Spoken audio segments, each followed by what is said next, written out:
Hola, hola, buenas noches. Estamos por comenzar nuevamente otro capítulo de la temporada Educar y Liberar 2024. Hoy un poco más tarde de lo normal, porque nuestra invitada, que es de México, puede en un horario que a ella le acomodó a las 8 de la noche allá, y nosotros estamos a 2 horas más tarde que en México, así que por eso, por hoy día, la entrevista va a ser a las 22 horas. Y como ya se habrán dado cuenta, estoy un poco resfriado, así que por eso tengo esa voz de gangoso. Eh, y vamos a estar haciendo lo mejor posible hoy día porque nuestra invitada, Michelle Nadine, también trabaja en las redes sociales y nos va a mostrar hoy día un ámbito muy interesante que se relaciona también con varias cosas de la ciencia, que es la filosofía. Saludos a los que se están conectando. PBIM, muy bien, educar y gobernar, como decía Pedro Aguirre Cerda también, dentro una de esas frases que tenía. Antes de, como siempre, me conecto unos minutitos antes para recordarles que tenemos 4 patrocinadores para este capítulo número 7 ya. Y el primero de ellos es Argonavis-OBS, Observatorio Astronómico Argonavis. La misión es acercar el fascinante mundo de la astronomía a personas de todas las edades y niveles de conocimiento en San Pedro de Atacama. Para todos los que quieran viajar a San Pedro de Atacama, siempre van a estar bienvenidos en Observatorio Astronómico Argonavis, porque la misión de ellos es contribuir al entendimiento y sobre todo al aprecio de la astronomía y la preservación del patrimonio astronómico en Chile. Así que a todos les recomiendo, cuando vayan a San Pedro de Atacama, vayan al Observatorio Astronómico Argonavis. También nos acompañan nuestros amigos del emprendimiento Wanglen Store, wanglen.store, que es una tienda de productos astronómicos. Por ejemplo, este llaverito, que siempre lo utilizo para las llaves de la sala de un astronauta. Pueden encontrar estos productos de este tipo en Wanglen. Todo lo que necesitas para explorar el cosmos, desde proyectores de estrellas hasta accesorios personalizados también. Aquí tenemos otro astronauta que se puede ocupar para adorno en la casa. Y también una luna, en este caso una luna más pequeñita, pero también sirve como modelo educativo para mostrarle a los más chiquititos cómo es nuestro satélite. Así que esto lo puedes encontrar en Wanglen, porque la pasión por la astronomía y la educación garantiza los productos de calidad que acercan al universo a tu hogar. Así que yo les recomiendo Wanglen en www.wanglenstore.cl. Y siempre yo estoy subiendo historias acerca de este emprendimiento de 2 amigos míos, así que estas cositas las pueden encontrar ahí. También hoy día nos acompañan la tienda científica, como siempre. Hace ya mucho tiempo que la tienda científica ha sido una de las que también trato de que ustedes la conozcan, porque tiene de alguna forma una tienda que se dedica a toda la ciencia, no solamente a la astronomía, y ofrece productos que van desde adornos de la casa hasta que se pueden ocupar en la sala de clase, motivando, incentivando lo que es la enseñanza STEM, desde estructuras moleculares, que pasan por física, matemática, biología y química. Y yo les quería mostrar un ejemplo de uno de los productos de la tienda científica que yo también ocupo en mi casa, que es este reloj. Este reloj de acá, que tiene las horas hacia allá, ahí se refleja el computador que lo estoy mirando. Es un reloj que tiene, si se fijan, las horas marcadas como moléculas orgánicas, así como el metano, etano, propano, butano, que considera que la cantidad de carbonos es la hora: 1, 2, 3, 4, 5, hasta llegar al 12, al dodecano. Así que esto es un reloj diferente que lo pueden encontrar en la tienda científica. Diversos productos STEM, www.latiendacientifica.com. Y el cuarto patrocinador, que es nuestro también amigo de este año, @prodelab_cl, que es el aprendizaje a través de la experiencia. Prodelab es uno de los que me ha mandado este tipo de productos, que lo voy a utilizar pronto en la sala de clases, por ejemplo, estas poleas, este soporte universal, esta nuez, con esta garra aquí también que nos puede servir para distintos experimentos, y que también viene con un instructivo acerca de varias experiencias en el laboratorio. ProDelab se fundó hace 20 años con la misión de promover el aprendizaje a través de la experiencia en las escuelas de Chile.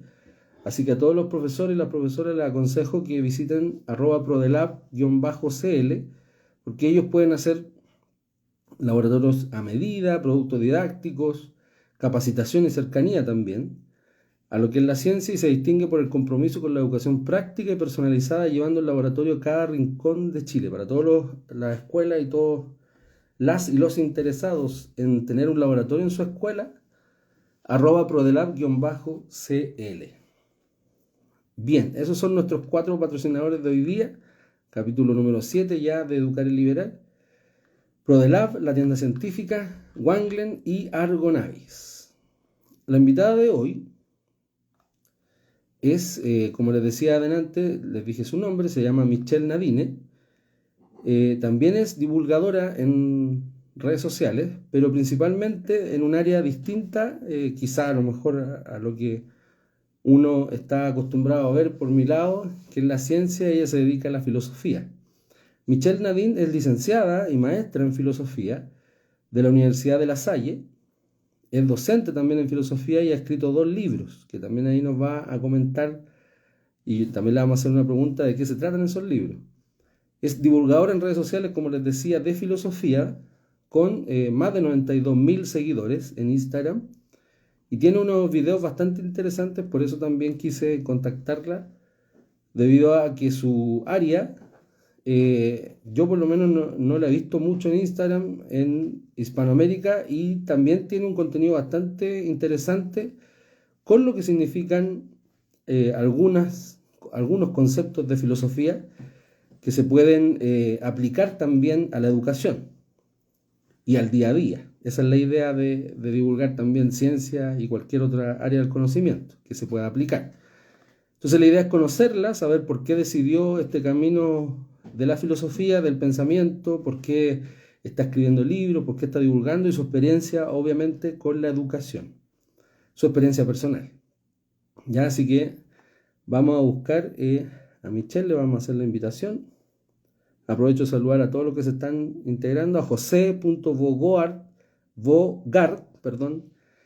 que siempre está comentando y siempre está tirando buena energía a los comentarios también y a todas las publicaciones que he estado haciendo. Saludos, Vale. Gracias. Saludos a toda tu familia, al José, a la Pau, que los quiero mucho, a los dos. Vamos a ver. El José es de Temuco. Saludos a todos los que se están integrando ahora. No vi a Michelle, vamos a verla de nuevo. Le vamos a avisar que estamos conectados. Vamos a escribir ahora. Este ya es el capítulo número 7, como le estaba diciendo. Ya hemos pasado por distintas profesiones, desde la política hasta la ciencia, también la medicina, la escritura. Ahí me dice que va, sí. Dice que viene saliendo de dar una clase, de ahí me estaba escribiendo. Ya, por eso estaban justo los horarios. Mientras tanto, voy saludando también. Gracias, Vale. Y nosotros a ti, me dice. Sí, esperemos, José, que este live sea pro, porque la idea es aprovechar obviamente el conocimiento que tiene Michelle, que justamente viene saliendo de una clase, eso me estaba escribiendo, y cuál es obviamente su motivación para estar en esta área del conocimiento que es la filosofía, y sobre todo divulgarla, que uno cree que a lo mejor no se puede hacer. Profe Richie, saludos, profe Richie, colega. Sí, hoy día ha estado complicado el tema de la electricidad acá en Santiago, en Colina principalmente, en Lampa. Así que ya vamos a hacer algo en conjunto. Sigan ahí a profe.rich, un profesor de matemática y física que hace unos videos muy buenos resolviendo ejercicios en una pizarra que les puede ayudar harto a los estudiantes que están haciendo ahora su proceso de PAES. Saludos, colega, otro colega de matemática, Jandra.rifo. También nos tenemos que comunicar. Em, con la Michelle, aquí veo.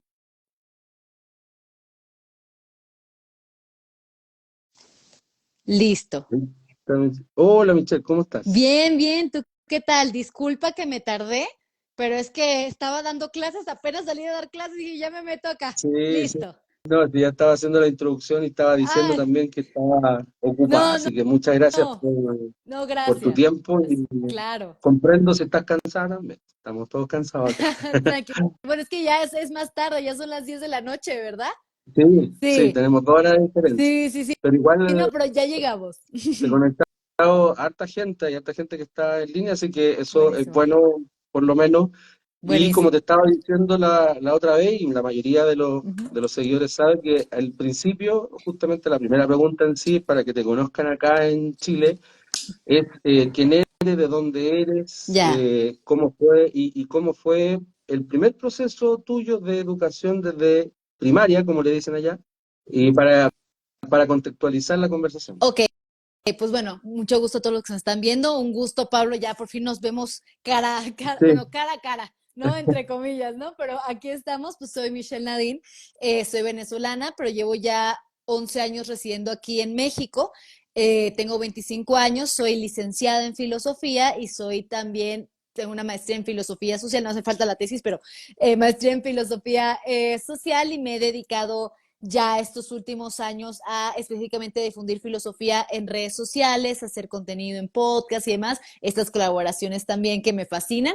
Y de primaria yo básicamente estudié pues en Venezuela hasta el primer año de secundaria y no sé qué más quieres saber. ¿en qué parte de Venezuela vivía? En Caracas, en el En estado. Caracas. Uh ¿Y -huh. hasta qué edad más o menos es donde estudiaste ahí? Hasta los 14 años, viví 14 años en Venezuela. 14 años, me fui cuando estaba Ah, en ya. primero de secundaria. Uh -huh. Y de ahí el traspaso a México, ¿por qué fue? Bueno, ya sabemos que las condiciones de Venezuela no estaban muy bien, pero tuvimos la fortuna, mi mamá y yo, de que mi mamá la pudieron transferir. O sea, yo me fui en unas condiciones de migración muy distintas a muchos venezolanos, porque muchos se van del país pidiendo asilo político o en pocas palabras, pues a probar su suerte, pero mi mamá se fue con trabajo porque la transfirieron a una empresa que ella estaba a México. De hecho, la primera opción era Chile, y en un primer lugar nos íbamos a ir a Chile, no a México. Pero Mira, al final, a última hora, le cambiaron la jugada y dijeron, no, siempre sí necesitamos más en México que en Chile. Y nos vinimos aquí a México, pero estaba así de estar ahí contigo presente en este momento. sí, por eso te preguntaba, porque también Sí, los chiquillos acá en Chile como que todavía no asimilan que hubo un proceso y todavía está viviendo un proceso Venezuela que hace que también necesitan irse del lugar para poder hacer las cosas que claro, también quieren hacer, que no es algo claro. fácil. De Eh, hecho, justamente en TikTok me pareció muchas noticias en Chile de que estaban discutiendo este tema de Venezuela y cómo también les empieza a repercutir a ustedes de la gran migración que empieza a haber de venezolanos en diferentes países de Latinoamérica, ¿no? Digo, claro. wow, o sea, es un fenómeno muy fuerte que está pasando. Yo creo que mi familia que queda en Venezuela nada más es un tío. Los demás hemos migrado a diferentes partes del mundo porque la situación allá está insostenible. Eso igual es importante saberlo, porque al parecer todo se cree que es solamente un tema político, pero eso es Ujú, netamente ciudadano y afecta claro. a lo que nos aboca hoy día, que significa la educación. La educación en Venezuela en estos momentos no está marchando de la mejor forma, Mm, entonces. Pues fíjate que yo siento honestamente que en Venezuela tuve una muy buena educación. O sea, algo que me pasó aquí en México es que siento que me retrasé. ¿A qué me refiero con que me retrasé? No que la educación en México es mala porque no lo considero, pero paréntesis, yo siempre he estado en instituciones privadas, ¿no? Entonces también creo que es importante como contexto en esta parte. En Venezuela no estaba una escuela que era muy buena, era una escuela que se llama Emil Friedman, que estaba especializada en música, ¿no? Entonces era una escuela de música, pero también te dan todos los temas normales. Y en Venezuela pasa que tú estás hasta el quinto año de preparatoria, ¿no? En México es hasta el sexto año de preparatoria, ¿no? Tenés 3 años de secundaria y Ya. 3 años de preparatoria. Acá en Venezuela es 3 años de secundaria, 2 años de preparatoria. Entonces me pasó que cuando yo vine acá y migré, lo que veía ese año en la escuela, yo ya lo había visto un año anterior, ¿no? Entonces me pasó Ah, ese desfase. ya, ok. Me pasó ese ¿Y desfase. ese, Uh-huh. en qué parte de México específicamente llegaste? En la Ciudad de México. Ah, En la ya, la Ciudad de ciudad, o sea, México. me fui de la Ciudad de Caracas a Ciudad de México, pero la Ciudad de México es un monstruo a Mm. comparación a Caracas. O sea, la Ciudad de México es enorme, enorme, enorme, enorme. Eso es lo que me han dicho, porque también tuvimos la posibilidad de entrevistar a una médico mexicana y nos Ah, decía, mira. ella venía de un estado que era más agricultor y se llevó a Ciudad de México y se encontró con una ciudad totalmente distinta y con mucha gente. Mira, sí, aquí fíjate que la diversidad cultural que yo vi se me hizo increíble. O sea, aquí te vas, te mueves unos cuantos kilómetros y es un mundo distinto al que tenemos, ¿no? Y te vas al centro de la ciudad y es un montón de culturas, un montón de gente. O sea, la verdad es que es muy, muy impresionante a nivel cultural. México como tal, pero la Ciudad de México, que es la concentración de múltiples culturas, a mí eso se me hizo fascinante.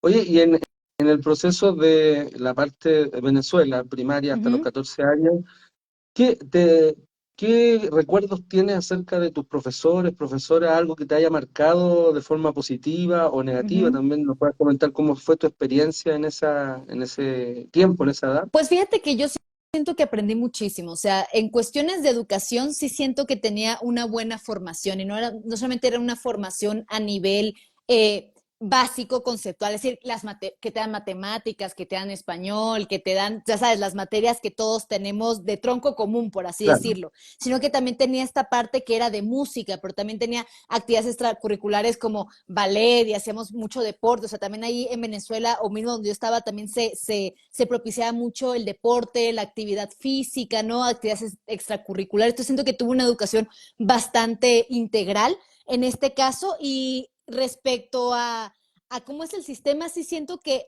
algo que pasa mucho en Latinoamérica es que, no sé, tú lo has visto, pero luego las generaciones son muy densas, ¿no? Es decir, mm, hay muchos alumnos en un mismo salón. Yo lo tenía, eran de mi generación, bueno, tú, un año de generación, eran 4 salones, cada salón de 30 a 35 alumnos, ¿no? Entonces yo luego decía, no sé cómo pueden las maestras dar esto porque es increíble, pero hay mucha densidad en este caso y por más que la educación era buena, yo sí considero que luego como que faltaba estas áreas de especialización, ¿no? Y me vine aquí a México y vi que los grupos eran más pequeños, ¿no? Lo que permitía como que mayor atención, ah, ¿no? O mayor foco a ciertos estudiantes. Por ejemplo, en mi carrera de filosofía éramos 6, contándome claro. en el salón de clases, ¿no? Entonces es un mundo de diferencia y creo que eso es como ciertas áreas de oportunidad que puede tener un sistema educativo, ¿no? No sé si en Chile es el mismo modelo, pero en Venezuela pasa que en una escuela muy, muy grande, con muchos, muchos alumnos, ¿no? Imagino que luego también eso era como un poco pues el desorden, ¿no? Con todo esto que puede pasar, pero en cuestión básica creo que era muy, muy buena en ese caso.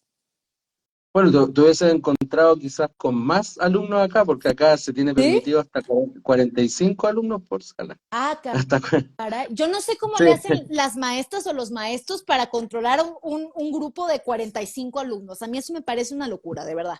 sí, sí, no, es difícil, es difícil. Ujú, Ahora, hay distintos tipos de enseñanza también, por la enseñanza privada acá también se nota que hay una reducción, incluso hasta la mitad de ujú. alumnos por sala, pero Mira. en general lo municipal, Ujú, lo estatal, son muchas personas por sala. ya. En ese instante, ¿qué materias eran las que más te gustaban? Uy, fíjate que va a sonar raro, pero yo detestaba la escuela. Era buena, pero nada me gustaba. No me gustaba estudiar, no me gustaba leer, no me gustaban las matemáticas, aunque eran muy buenas para las matemáticas, no me gustaban las matemáticas. Mi materia favorita era deporte. Ah, Así, ¿no? Era, era bien, sí, bien con alta energía. sí, sí. Es que también tenemos natación, deporte, creo que lo que más Ya. me gustaban era como esos momentos, ¿no? Que podía distraerme, pero así de cuestión de materia, yo les sorprende a muchas de las personas que les comento que yo estoy en filosofía, pero yo nunca agarré un libro a voluntad hasta los 16 años. O sea, tú me decías leer, yo decía, leer, qué horrible, qué aburrido, no me gusta. Fue hasta los 16 años que le agarré el gusto y dije, pues vamos a meternos. Y luego es como que esta idea que uno tiene, claro, es que uno siempre fue así de estudioso y con ganas, no, yo creo que en la Claro. escuela yo de verdad era que me aburría, que me cansaba y yo estaba ahí, pues era por las actividades extras, ¿no? Por eso las menciono, para mí era muy significativo. Y cuando llegaste a México, ¿qué fue lo que te impactó en la parte educacional? ¿Los profes eran distintos? ¿Los compañeros eran Mm, diferentes? Tú dijiste que como que te sentiste que te atrasaste un poco porque ya habías ajá. visto harta materia, pero ¿cómo fue ese proceso de ir creciendo entre 14 y 16 años Ujú. y agarrar un libro? ¿Qué fue lo que te motivó en esa parte? Pues mira, yo creo que había diferencias interesantes. Uno es la cuestión de la cantidad de alumnos, ¿no? También ya en secundaria, prepa, empiezas a cambiar maestros por materia. En primaria en mi escuela Ah, era una maestra que daba todas las materias todo el día, ¿no? Entonces sí. era como esa diferencia cuando entras secundaria, preparatoria, que ya hay múltiples maestros, ¿no? Fíjate que en Venezuela lo sentí un poco más estricto, ¿no? Eran como que más tajantes, aquí lo sentí un poquito más libre en este caso, pero en Venezuela era como más estrictos, como que el maestro tenía mucha autoridad, en este caso no que acá no, pero lo sentí un poco más relajado, o sea, sí fue un cambio interesante, más claro, fue todo el aspecto cultural que aunque yo siempre digo, por más que seamos todos de Latinoamérica y todos hablamos español, sí hay una brecha Mm. cultural entre todos nosotros, ¿no? Me acuerdo muy claro una anécdota que me pasó en México, ubicas que en vez de decir qué, dicen mande, Ah, ya, ¿no? ya. Entonces yo decía qué, y una maestra un día me regañó porque me dijo algo, no le entendí, le dije qué, ¿no? Y me dijeron, no se dice qué, se dice mande, ¿no? Y así de, pero yo no voy a decir, yo así bien alta, yo era bien altanera, de verdad, no, pero así de, no, yo no voy a decir eso, yo digo qué, pero ya con el tiempo empiezas a aprender que es una cuestión cultural y que hay ciertas palabras o formas o tonos de decir las formas que se toman como agresivos o se toman también como groseros, entonces mucha de mi educación, más allá de concentrarme en la cuestión de la educación, per se Mm. institucional, era mucho de reeducarme en costumbres sociales, en cómo hablar, en cómo relacionarme con las demás personas, que creo que ese fue el primer impacto del primer año, que era, tengo que cambiar muchos modos de hablar y de ser, porque me veía muy hostil, ¿no? A comparación Ah, de ok. cómo son los mexicanos. Uh -huh.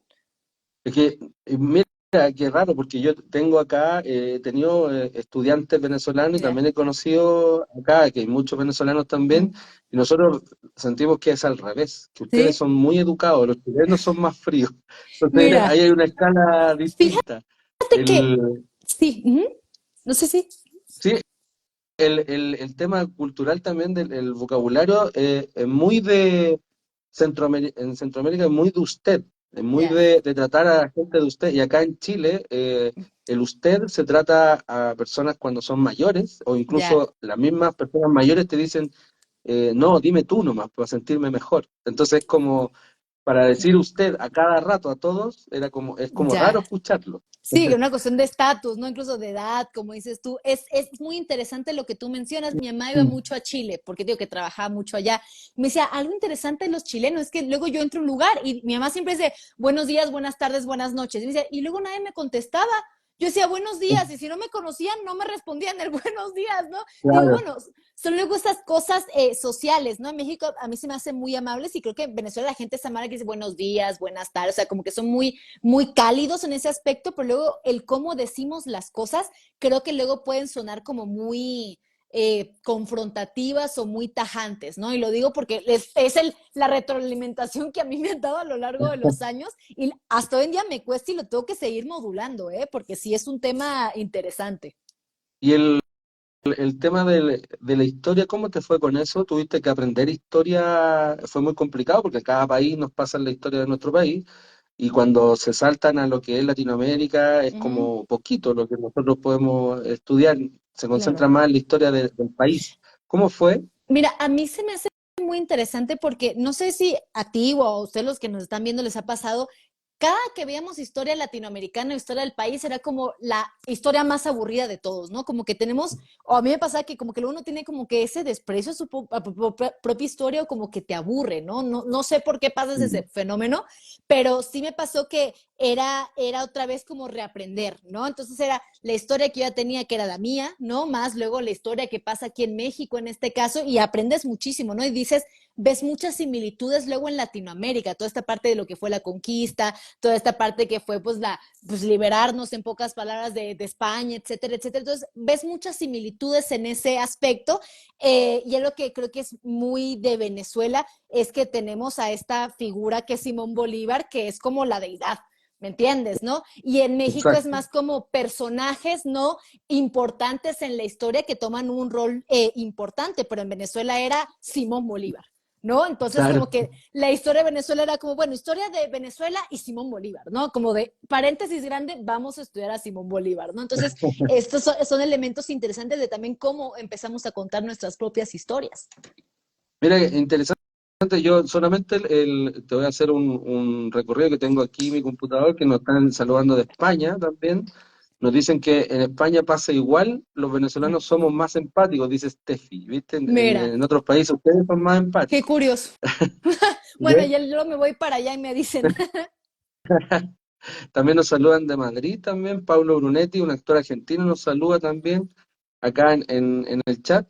Y también vi una pregunta anterior, no la he podido encontrar, pero una pregunta también acerca de qué pasa con el tema cuando tú llegaste y la discriminación, el tema político. Mm. Tú tuviste que pasar ese proceso como de que, oh, llegó la extranjera, llegó porque su país no está bien, ¿te tomaron como de esa mirada o te acogieron?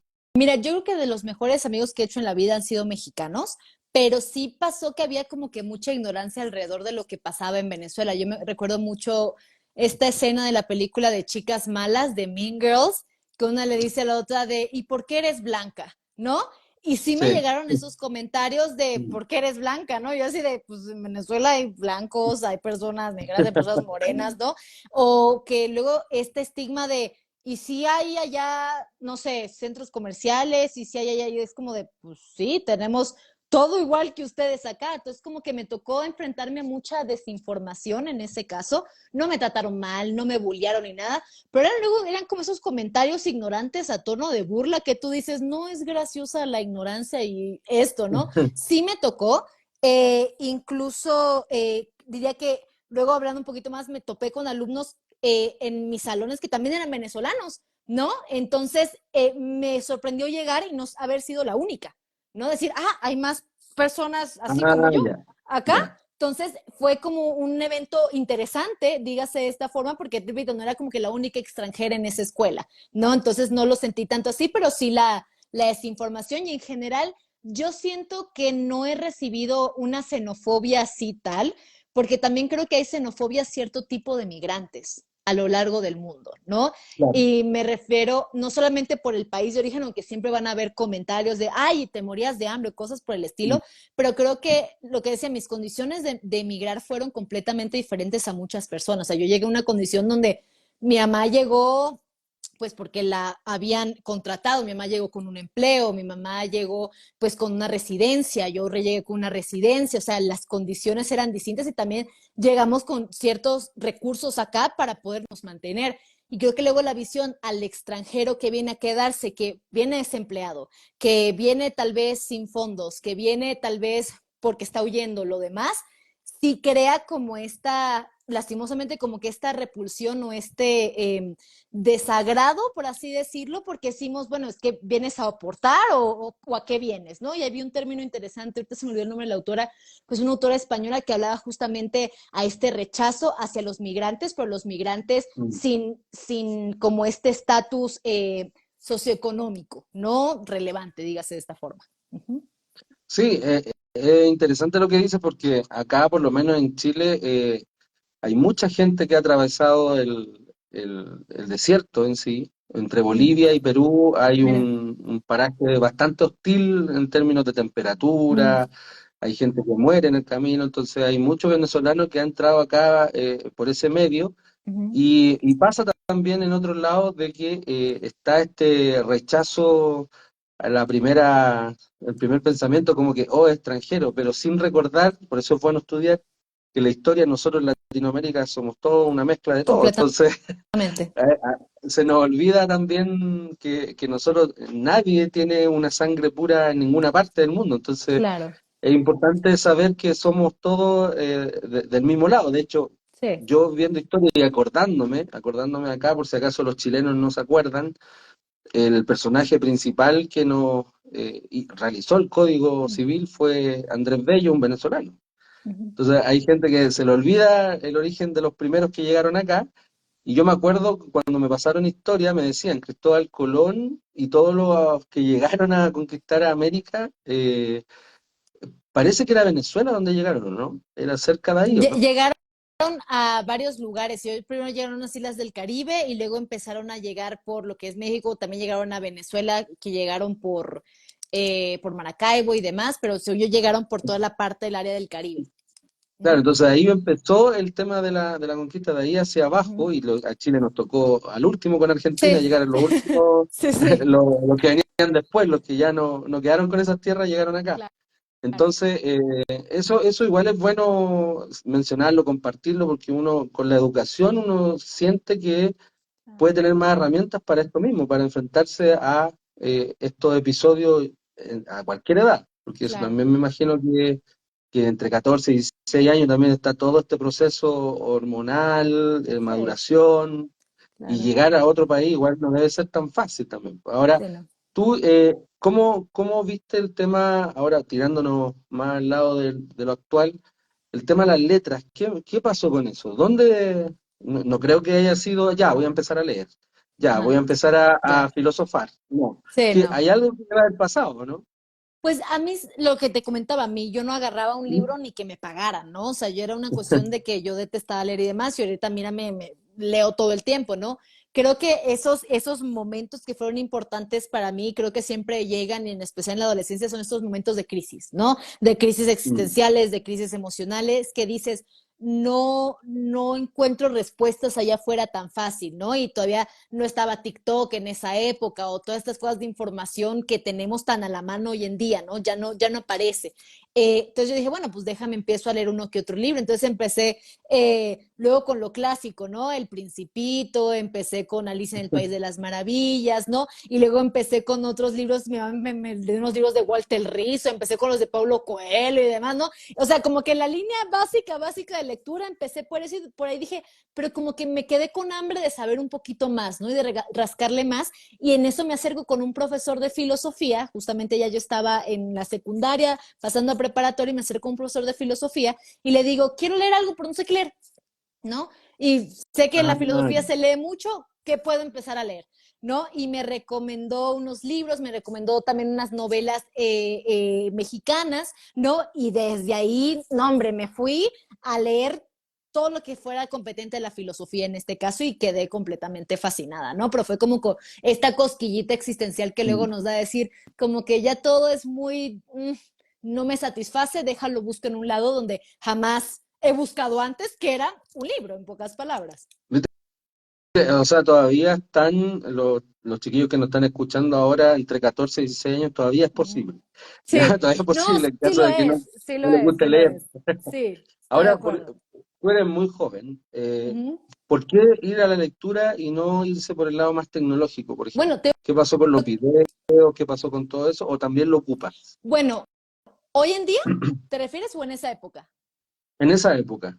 Bueno, te decía que en esa época, bueno, tampoco es que fue hace mucho, ¿no? Fue hace 10 años, ¿no? Pero te digo, 10 años. no estaba TikTok, Instagram se utilizaba solamente para subir fotos, creo que aún ni siquiera había videos así informativos, Facebook seguía siendo una cuestión de memes, había YouTube, pero el YouTube era como mucho contenido de entretenimiento y una que otra cosita, ¿no? O sea, sí estaba esta parte tecnológica ahí, pero también al mismo tiempo no era algo lo que yo estaba muy metida, ¿no? O sea, yo me metí más a las redes, literalmente fue empezando la pandemia, ¿no? Que empecé a encontrar este contenido y creo que un fenómeno interesante que ha pasado hoy en día y que creo que tú y yo estamos involucrados en ese fenómeno es ahora empezar este movimiento como estudiantil autodidacta a través de seguir cuentas que hacen contenido de matemáticas, de filosofía, de historia, de español, de inglés, etcétera, ¿no? Y ya creo que eso ha sido más de estos años para acá, que creo que es una excelente herramienta y creo que el contenido que vemos, o mínimo el que a mí me apareció en los últimos años, sí creo que se ha ido,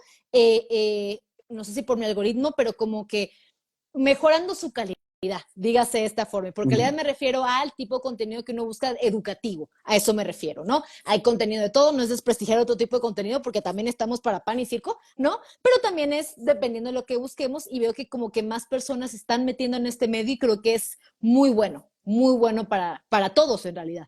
Sí, pues, yo también, o sea, por lo mismo te preguntaba, porque también hay muchos jóvenes actuales que también se Uh -huh. están enseñando, están aprendiendo por estos medios.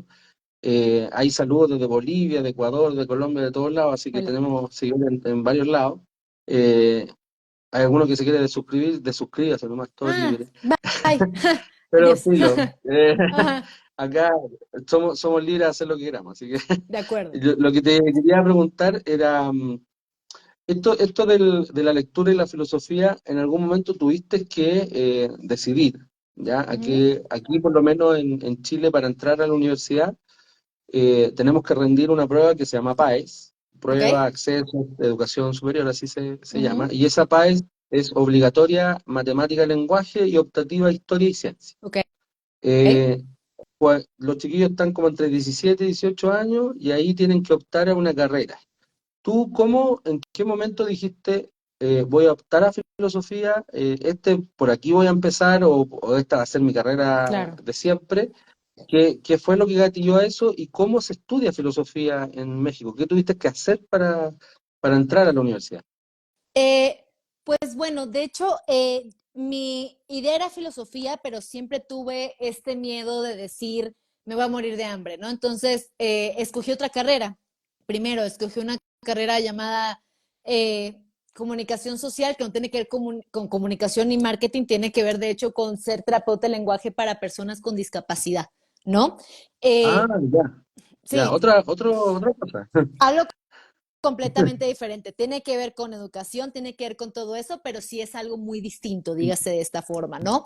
Por lo tanto, estuve ahí 2 años, en pocas palabras, no, 2 años, no, pero un año, o sea, 2 semestres en esa carrera, pero no era algo que me apasionaba, no era algo que me gustaba y seguía mucho metida con la idea de si hubiera escogido filosofía y al final me salí de esa carrera Ah, y me metí a filosofía, ¿no? Y dije, creo que esto no es para mí, no me apasiona y dije, al final el dinero llega de una forma u otra y luego veo cómo lo hago, ¿no? Pero ahorita es dedicarme a aquello que amo, ¿no? Que era la filosofía en ese entonces y ya me salí y me metí a la carrera de filosofía ¿cómo fue la conversación en casa? ¿Tú vives con tu mamá? con mi mamá, efectivamente, ¿no? Haz de ¿Cómo cuenta fue esa que conversación de decidir, me meto aquí, me cambio allá? ¿Qué te decía estaba ella?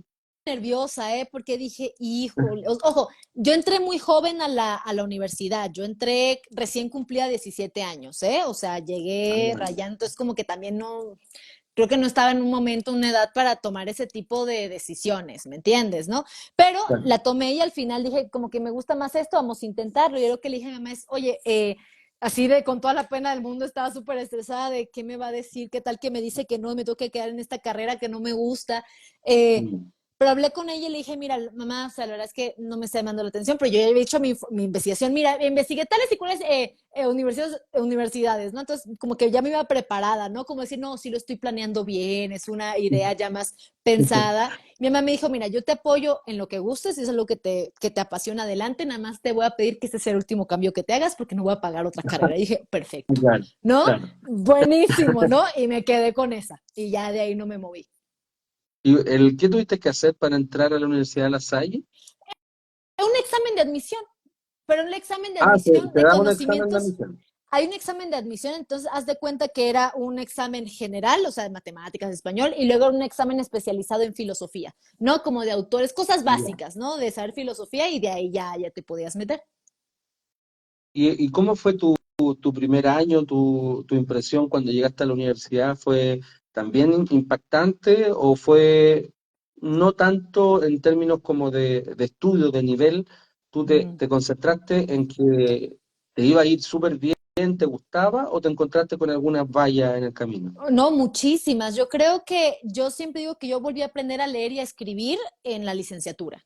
O sea, ¿y a Ya, qué me refiero? Obviamente sabía leer, obviamente sabía escribir, pero la claro. filosofía era algo tan diferente a lo cual yo estaba acostumbrada de lecturas, era aprender nuevas formas de sintetizar información, de comprender, luego, porque empezábamos con los clásicos, ¿no? Y luego los clásicos eran más complejos, no escribían como escribimos nosotros, ¿no? Entonces como que fue un cambio radical en ese aspecto donde yo decía, o sea, me tengo que poner las pilas porque es sacarme completamente de mi zona de confort a una nueva forma de escribir, una nueva forma de leer, una nueva forma de abordar problemas, que sí fue un reto. Yo creo que el primer año fue un reto real y después eso fue un poco más sencillo, ¿no? O sea, te tocaban autores más complejos, pero ya sabías un poco cómo abordarlos en este caso, por lo tanto yo creo que esto fue maravilloso. ¿Qué fue lo más difícil? ¿Qué asignatura o ramo? Acá en Chile se llaman ramos Ajá. en la universidad. ¿Qué ramo es el que más te costó, el que más fue difícil para ti? Bueno, de hecho, aquí lo pusieron, dice Leinat 23, lógica, literalmente la lógica. Lógica. Lógica Ya. fue la parte más complicada, ¿no? Que te queda un poco filosofía del lenguaje, además, la lógica simbólica, dígase de esta forma, sí, aristotélica, bien.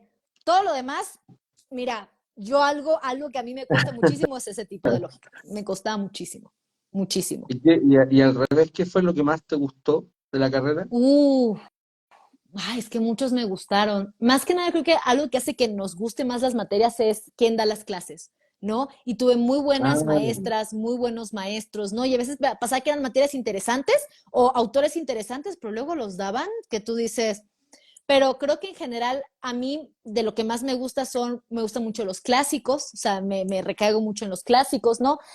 Unos que otros contemporáneos, Spinoza, existencialismo, ¿no? Política me llamaba la atención, ¿no? Pero te digo, como que esas ramas, pero creo que lo que hizo que más me gustaran fueron los profesores que tuve, cómo o daban la sea, materia. Uh-huh, nuevamente es importante el tema de cómo se enseña. Eso es claro, importante porque uno te puede gustar algo, pero también depende de cómo te lo enseñan y la forma en que te lo enseñan. ¿Cuál fue la completamente. forma que más te gustaba a ti?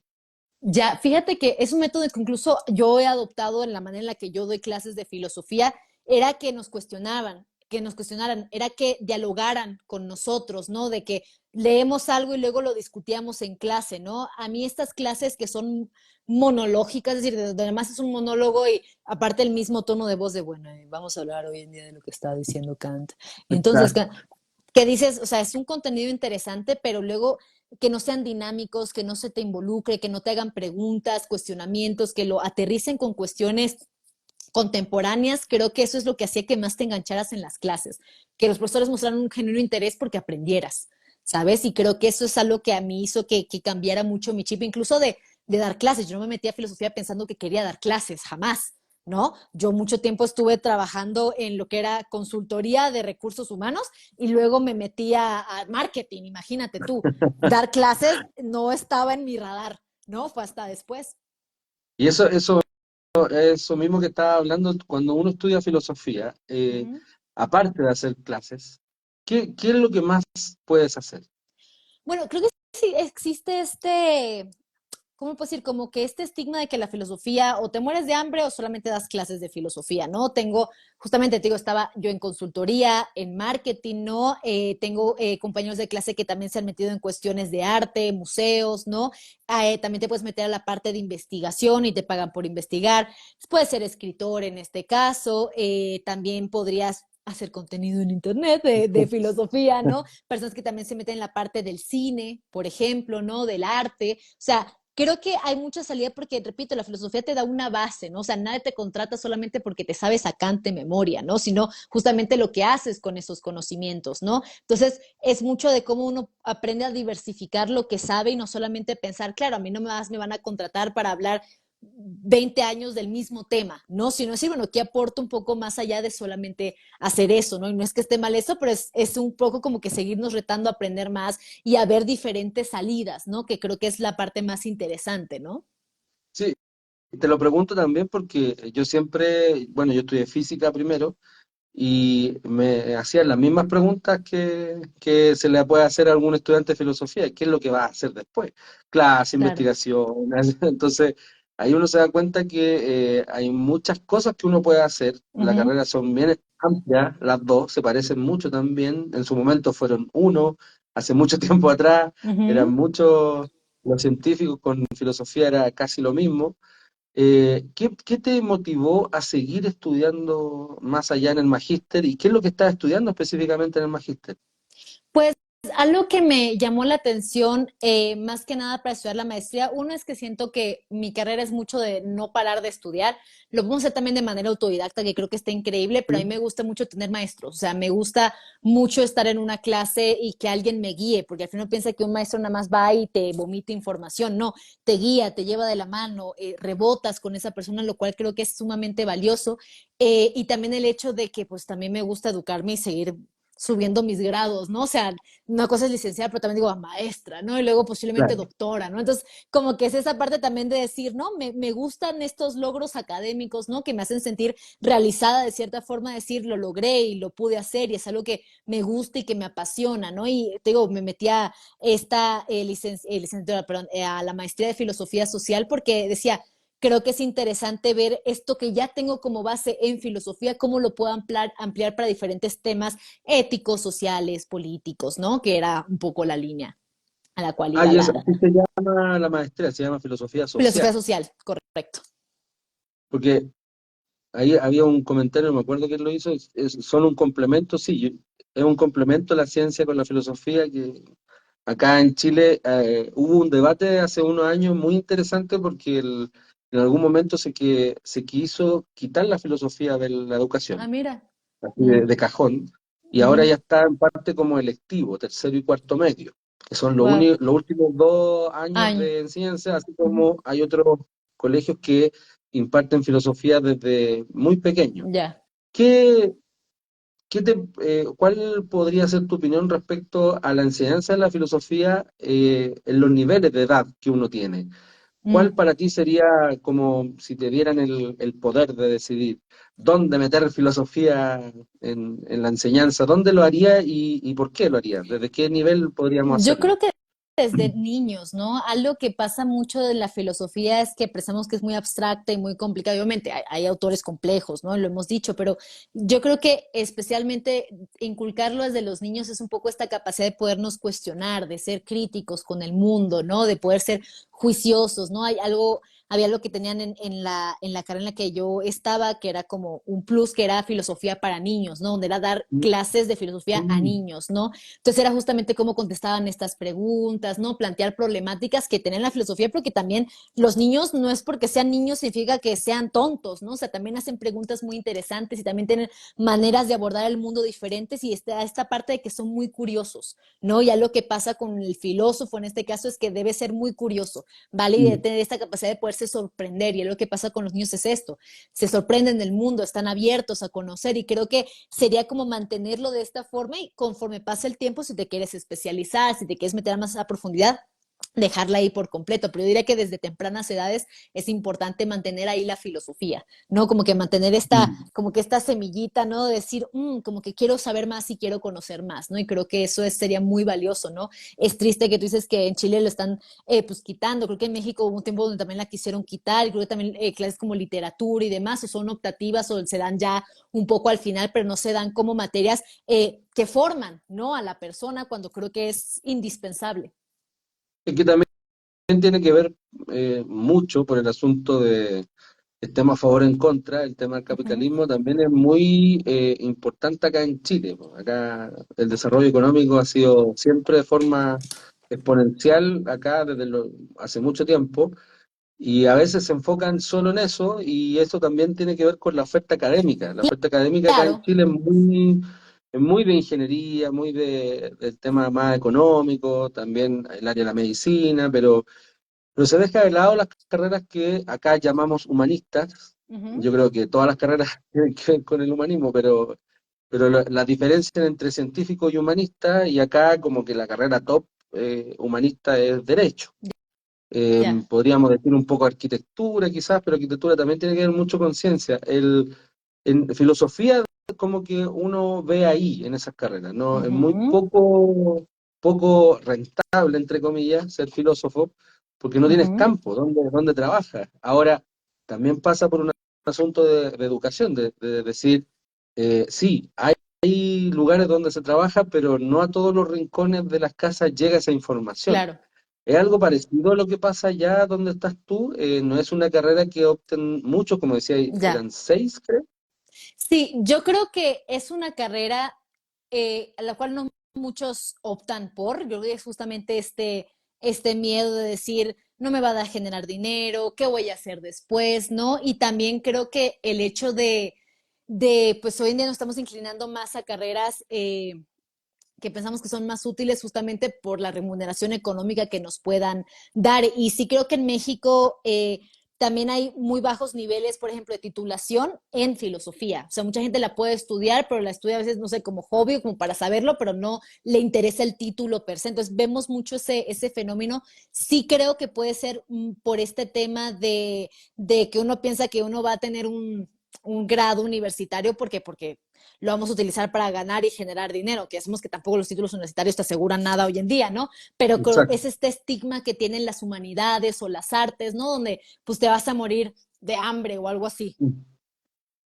Y el hecho de, ahora estás haciendo clases, ¿dónde? ¿En qué estás haciendo clases? ¿En qué nivel? Pues haz de cuenta que yo doy clases independientes de filosofía, ¿no? O sea, ya aquí las personas si Ah, se ya. meten a mi canal, ¿no? Doy clases independientes por vía Zoom, los doy a diferentes partes del mundo con diferentes alumnos de diferentes edades, dependiendo del curso que ellos quieran tomar, lo doy, pero también de un rato clases en maestría, en este caso, ¿no? Entonces he estado Ya. dando clases, pues, en todo el mundo de filosofía a cualquier nivel y me adapto mucho, pues, a cómo estén las personas. Hay personas que tienen ya conocimientos en filosofía, hay personas que están aprendiendo filosofía, hay personas que están en maestrías, doctorados, etcétera, que quieren aprender. Hay personas que lo hacen por hobby, hay personas que lo hacen por su trabajo, es decir, hay múltiples razones por las cuales las personas se meten, pero estoy más que nada en eso. O sea, de que tienes trabajo, tienes mucho trabajo entonces. Un poco, tengo ahorita que a las 8, pero estoy bien, o sea, en general vamos bien, todavía no siento que así que digo, no tengo tiempo, pero vamos bien.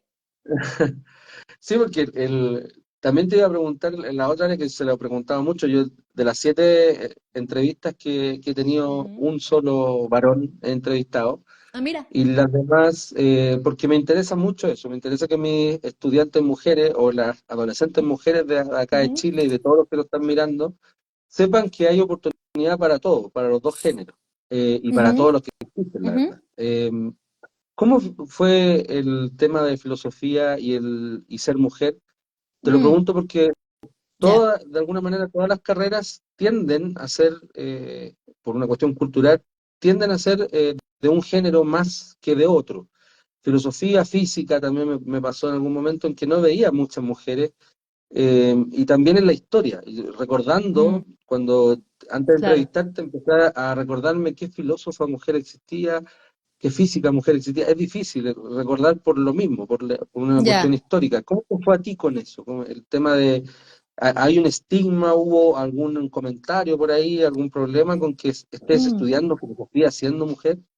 Pues fíjate que dentro de mi carrera, la mayoría, o sea, nada más había un hombre en mi salón. O sea, la mayoría éramos mujeres, teníamos Ajá. múltiples maestras en este caso. No me tocó ver temas así de discriminación, es mujer o no me tocó más cuando me metí a redes sociales a hacer contenido de filosofía. Fíjate que ahí sentí más fuerte este tema se fijan como que mucha sexualización, ¿no? De mi parte, ¿no? O de que no te toman en serio, o cuestiones por el estilo. O sea, me tocó vivir eso jamás en persona. O sea, jamás en persona nadie ha tenido para decirme, ay, mejor ponte a bailar en TikTok. O sea, jamás, ¿no? Ya. Sí, no, las redes dan un escudo muy padre, ¿no? Pero en mi parte profesional siento que no se me han cerrado puertas a mí, por el hecho de ser mujer, pero sí siento que en redes sociales se pone en tela de juicio tu conocimiento o no se toma en serio o te sexualizan demasiado, o sea, creo que esa fue mi realidad, ¿no? Ya. No voy a hablar de la realidad de todas, pero sí, y es correcto que a veces es esta parte de, pues, es que no hay filósofas, ¿no? Hay una que dos y las podemos encontrar hasta el siglo XX, ¿no? Y luego te empiezan a dar contenido donde no, ha habido filósofas desde la época de Platón, ¿no? También en la época medieval, en la época de la modernidad, incluso también contemporáneas que son las más conocidas, pero luego es como esa desinformación, como decir que no estamos o no existimos o no somos relevantes, ¿no? Pero en la parte académica, en lo personal, jamás viví ningún tipo de discriminación por el hecho de ser mujer, sino más, te digo, en este mundo, ¿no? Virtual, dígase Ah, que. mira, alguna forma una buena noticia, porque en Sí. todas las anteriores que he entrevistado sí han tenido en algún episodio con algún Ujú. profesor o algún amigo, algún estudiante Ya, y claro, es como que te miran y te dicen, pero ¿por qué estás estudiando esto si tú no eres para esto? Entonces, claro, eso igual es incómodo, pero si tú tienes esa experiencia, es muy bueno que lo digas porque así también hace que quizás cualquier niña, adolescente ahora que quiera estudiar algo de las humanidades, también diga, ah, no hay problema en eso, o sea, no hay ningún problema claro, en estudiar algo que convencionalmente o en la historia eh, está muy abanderizada por los hombres. claro. Entonces, créeme que las redes sociales los que más echan como ese fuego contra las mujeres son los que menos saben historia. Pasa, Porque, pasa. Mira, sí, nunca me he puesto a pensar, ¿será porque saben mucho o no? No, no ha sido por eso, no ha sido por eso, claro, ¿no? todo Pero lo sí. contrario. Sí, sí, Y sí. en ese sentido, tú, de alguna forma, ¿has podido motivar a otra niña, a otro adolescente en alguna Mm, actividad o en algo que te hayan invitado y mm. decir que también pueden estudiar esto? Fíjate que luego me han invitado justamente a dar conferencias, ¿no? A dar pláticas, ¿no? Respecto a la filosofía y me gustaría pensar que sí, no solamente, sino que también creo que a través de mis libros he conectado con mucha gente que luego me manda mensajes de, oye, me encantó esto, oye, me metí a tu canal y ya me metí a filosofía, me metí a estudiar esto, me llama mucho la atención y creo que es bastante padre decir, pues que puede ser como que una influencia positiva en las personas, ¿no? Creo que mucho nuestro trabajo luego como divulgadores es eso, ¿no? Es darle Mm, información, dejarle ahí al mundo y que las personas escojan. La cuestión no es acotar como que ¿cómo se dice? Las posibilidades, sino decir, hay varias y te puedes dedicar a esto y puedes hacer aquello, porque luego creo que hay muchos estos miedos que hemos estado hablando, ¿no? De la cuestión económica y demás, pero creo que luego presentarnos y no, se puede hacer esto y se puede educar y de verdad puedes aportar algo, ¿no? Y creo que es muy significativo luego esto y quiero creer que sí he motivado a una que otra persona a meterse en filosofía, de que me lo han dicho a mí personalmente o que me mandan correo y lo demás que dicen, oye, me gustó esto y fíjate que me estoy metiendo, o sabes alguna universidad que me recomiendes y demás, porque me llamó la atención, entonces luego guiar en esta parte creo que es como que se siente padre, ¿no? Cuando uno está en la virtualidad, luego uno no ve el impacto porque pues no estás con las personas que te siguen, ¿no? Y de repente pasan estos encuentros que dices, ay, qué padre, ¿no? sí, sí, no, te entiendo, porque también a mí me escriben de otros países preguntándome Ya, cosas y yo digo, wow, si me están preguntando a claro. mí algo es porque, bueno, hay gente que a pesar de que no nos Uh -huh. conocemos físicamente, hay algo de credibilidad de por medio. ¿Cómo Mm. fue este proceso de las redes sociales? ¿En qué momento llegó? ¿Cómo fue que tú dijiste, ya, ahora empiezo con esto? Pues en la pandemia, ¿no? O sea, creo que Ya.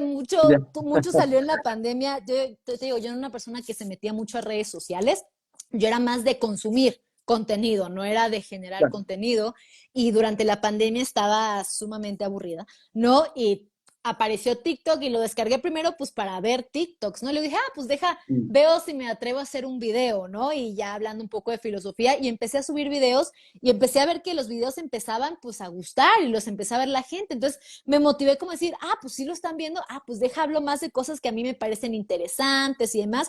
Y de ahí empezó a salir todo, pero todo fue una cuestión de pandemia, en pocas palabras, que me incentivó a empezar a hacer más contenido, ¿no? Ver que sí conectaba con personas, porque yo pensé que, yo decía, ¿a quién le va a interesar la filosofía, no? Tal vez a pocas personas como yo y otros 5 pelados en mi salón de clases, ¿no? O sea, pues, ya, que quién le Claro. va, pero no, resulta que sí fue interesante para muchas personas y me abrió muchas puertas, tantas así que pues me puedo ya pues, mantener gracias a la filosofía, ¿no? Cosa que uno no piensa posible, ¿no? Pero es eso.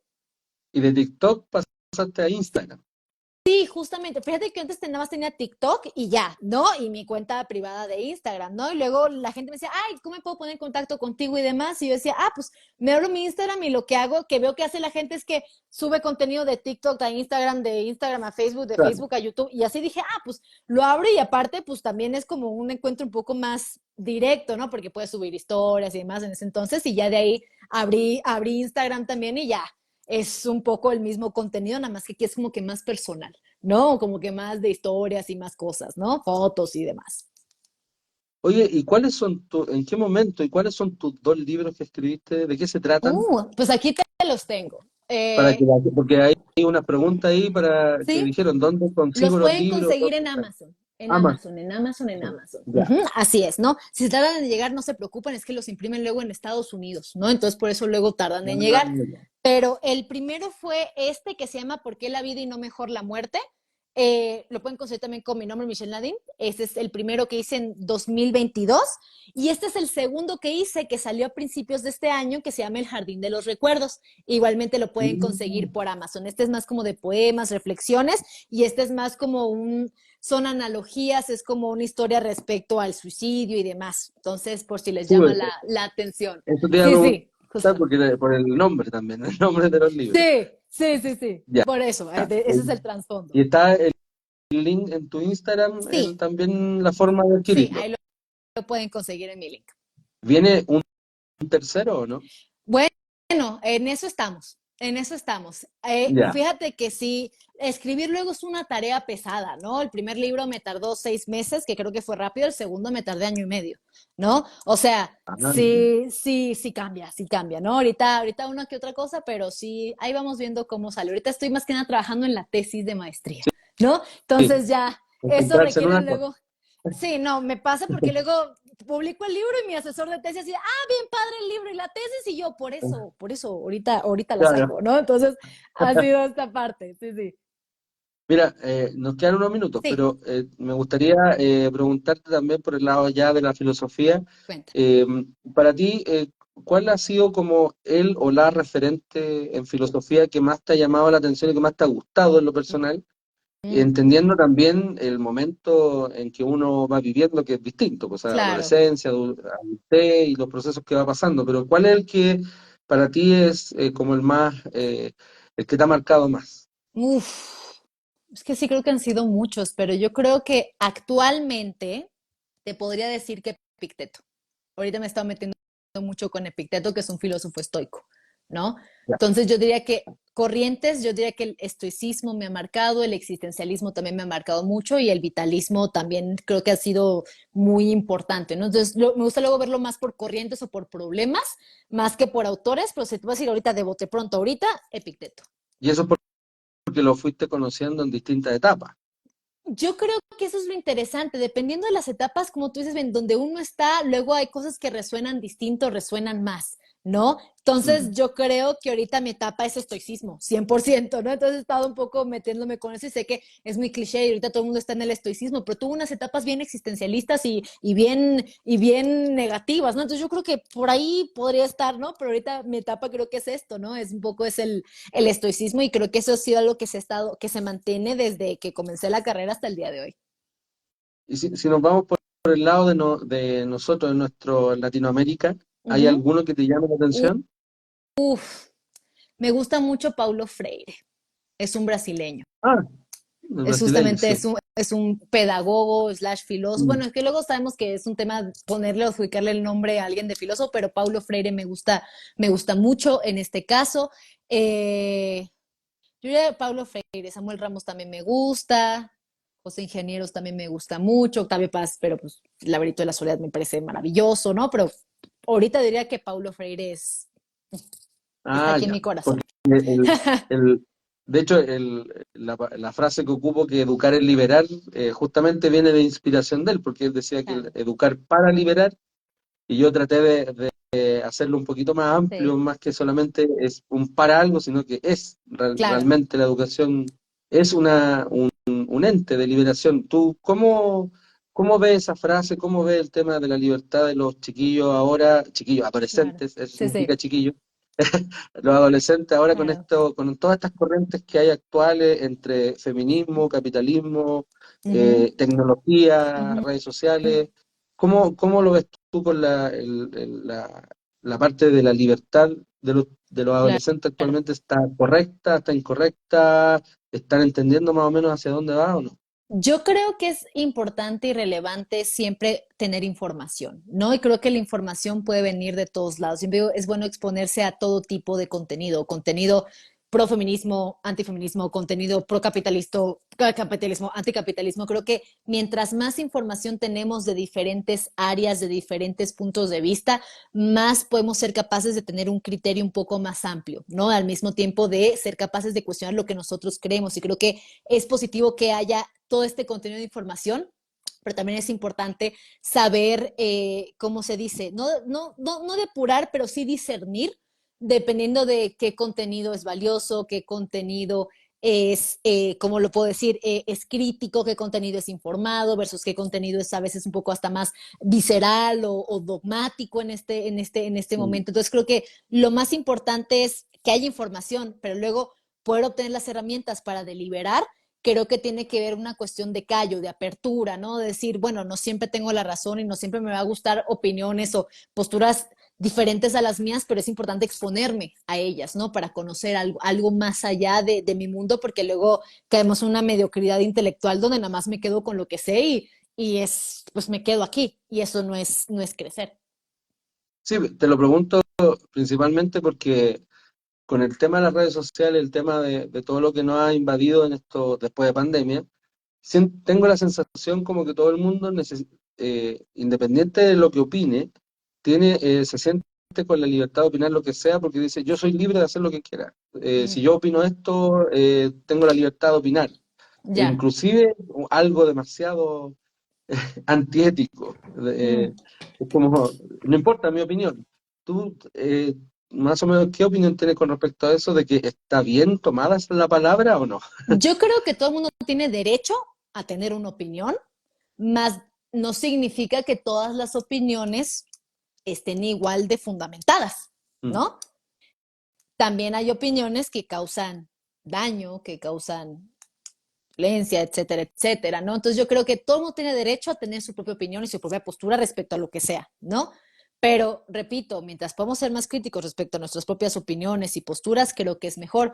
Y no toda opinión es igual de tener un peso real, ¿no?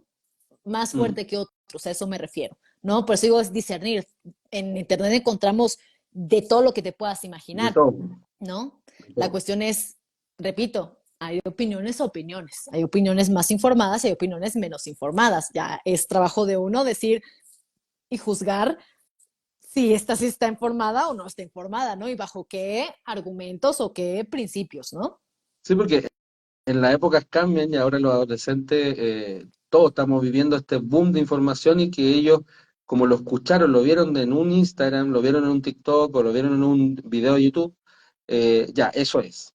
Pero es como cuando uno leía un libro, después leía otro y el autor se contradecía con el Claro. otro, entonces quizás esto es más rápido porque ocupa menos tiempo en tener una información. Sí. Eh, ¿Qué le dirías, cerrando más o Mm. menos la entrevista, respetando tu tiempo, qué le dirías a los jóvenes que están viviendo este proceso de invasión de información, que están decidiendo su futuro en estos momentos entre 16, 18 años y tienen tantas cosas en su celular, en la cabeza y no saben qué hacer por el tema de dinero, estabilidad, Claro. felicidad, lo que dirán el resto? ¿Qué consejo les puede decir a estos adolescentes? Creo que lo que tú mencionaste es muy importante, ¿no? Tomarte el tiempo, ¿no? Y hay mucha información, hay demasiado, ¿no? Que parece que tenemos que tomar decisiones ya, tomar posturas ya, pero a veces es Mm. tomarnos un tiempo para investigar, para conocernos, ¿no? Y creo que uno a los 16, 18 años, 20, no puede estar muy perdido, ¿vale? Pero creo que lo importante no es pensar en correr y correr y correr y correr, sino decir, a ver, aguántate tantito, ¿no? Piensa un poquito más esto, la situación, plantéala de otra manera, abórdala de otra forma. Y creo que es eso, poder tomar esos tiempos que son importantes, vivir los momentos cuando los tenemos que vivir. Y siento que eso hace un gran cambio, ¿no? Creo que la información y el mundo en el que vivimos es muy rápido actualmente, ¿no? Mm. Pensamos que todo tiene que ser ya y ahora, y no porque sea ahora significa que esté bien, ¿no? Pero por eso digo, es ser pacientes con nosotros, ¿no? Ser pacientes con los procesos que conlleva la vida, ¿no? Y creo que cuando uno es joven o que uno tenga todo el tiempo del mundo, uno siente que se le está acabando, ¿no? Pero sí hay tiempo, ¿no? Entonces Sí. eso, ¿no? Tomar calma, ¿no? Tómate tus lugares, ¿no? Tus espacios. ¿Y qué le dirías a los papás, a las mamás que tienen un hijo o una hija que quiere estudiar filosofía? Apóyenlos. O sea, yo sigo que los apoyen, ¿no? O sea, yo creo que es importante apoyar a nuestros hijos bueno, no tengo hijos yo, pero como hija digo, creo que una parte crucial para mí fue el apoyo de mi mamá y la crianza que me dio y es tener la confianza en que tus hijos escojan arte, filosofía o lo que sea, que van a poder con la carrera, que van a poder con los retos de ser un adulto y tener que alimentarse ellos mismos y que trabajar y que pagar sus cuentas, porque también es un voto de confianza, ¿no? Uno piensa, claro, entonces como mi hijo estudió Derecho, lo va a hacer bien. Hay personas que han estudiado Derecho, Arquitectura, que no hacen mucho con su vida tampoco, ¿no? Entonces, es eso, es tener esta fe, esta confianza de decir, te vas a tomar una decisión, perfecto, te responsabilizas de tu acción, te apoyo en todo, pero que estés consciente que esto viene con tales y cuáles retos, porque hay retos para la filosofía. No vas a decir, es que es muy bonito y como a mí me funcionó, le funciona a todos. No, implica retos. Y si incluso con esas adversidades que uno puede pasar, lo escoges con el conocimiento pleno de las consecuencias y estás dispuesto a asumirlos, bien, porque eso es ser un adulto, ¿no? Y es dejar que los hijos empiecen a ser adultos. Y una de esas es tomar responsabilidad de esas acciones o esas decisiones como escoger X o Y carrera. Qué bien, eso, atención a todos los que están siendo papás también, porque uno de alguna forma influye y también cree saber qué es lo mejor para los hijos, pero a Claro, veces no están así. Carreras tradicionales pueden servir durante 4 o 5 años y después del estudio no ejercer nada. Entonces, claro. está ese miedo, por lo menos yo lo veo constantemente, ese miedo de los padres que estudien algo que les vaya a ser rentable, pero ¿qué es rentable? Al final hay Claro. tantas cosas que se pueden hacer, pero lo importante es que los chiquillos sean felices. ¿Tú eres feliz haciendo lo que haces? Sí, no, a mí sí me encanta, yo creo Ya. que escogí muy bien mi carrera. O sea, de verdad sí creo que todos los días sí me levanto y disfruto lo que hago y disfruto dar clases y disfruto estas conversaciones y disfruto hacer contenido. Entonces yo creo que con toda la incertidumbre que puede pasar y todas las dificultades, sí creo que tomé una buena decisión y creo que actualmente sigo tomando esa decisión. No pensé que uno nada más toma decisión de carrera cuando se mete a la carrera. No, es todos los días uno toma la decisión de seguir haciendo lo que hace y que ama. En mi caso, a mí me apasiona mucho mi carrera. Mira, qué bueno escucharlo y también nos pasamos unos 5 minutos, pero la idea No era importa. justamente encerrarla en esa parte de sentir que tú estás haciendo las cosas bien, que tomaste una buena decisión y que también en el camino uno fuiste aprendiendo. Eso es Claro, importante que los adolescentes, incluso los adultos, sepan que si quieren atreverse a estudiar algo, lo hagan. Eh, claro, Nada va a ser fácil, pero lo claro. importante es que hay espacio para todo. Yo te quiero agradecer tu tiempo. A ti. Te felicito por tu contenido, he visto Gracias, varios videos también y por eso te contacté. Así que gracias. Café 2, Café y no dos. te pregunté por qué, Café 2, guión bajo. Café de café y Eidos del Eidos platónico. Entonces, café y dos. Ah, ya, ¿ves? Por eso. Ahí no sabes, ¿ves? Ahí está. Bueno, Sí, sí. Café 2, guión bajo para que la sigan también y vean el contenido. También hace clases particulares, tiene 2 libros, así Gracias. que invitadísimo a todos. ¿Algunas palabras de cierre?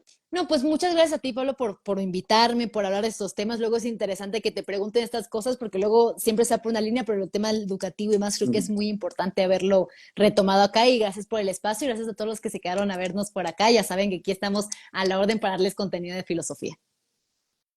Listo, Michelle, muchas gracias por tu tiempo, que estés Así bien es. y nos estaremos viendo en alguna oportunidad por ahí. Así es. Chao, chao. Listo. Chao, chao, que estén bien. Bueno, ahí terminamos nuestra conversación con Michelle. Gracias a todos los que se conectaron, a los que a lo mejor están subiendo algunos comentarios ahora acerca de esta divulgadora de filosofía. Era necesario también tener esta conversación con ella. La pueden seguir, como ya saben, Cafeidos, se llama Cafeido guión bajo, porque es muy interesante. Lo que hemos estudiado, alguna carrera en específico, hemos visto que es súper importante saber de muchas cosas. Y ciencia con filosofía tienen mucho que ver. Eh, Gracias, Mike. Ahí me están saludando uno de nuestros amigos ahí, emprendedores. Eh, y que de alguna forma en este capítulo eso es lo que quería hacer, ¿ya? Muchas gracias a todos los que se conectaron hasta ahora, que tuvimos la oportunidad de hacer una entrevista un poco más tarde, pero hay que acomodarse a entrevistadores, a la gente invitada.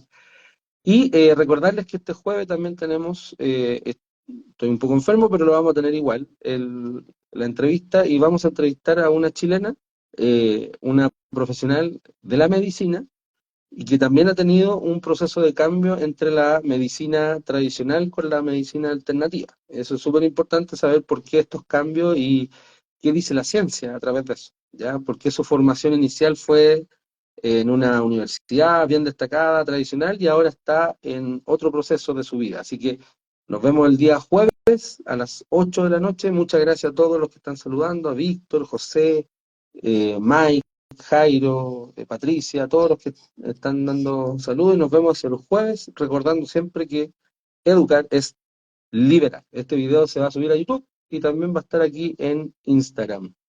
Cuídense, nos vemos, buenas noches.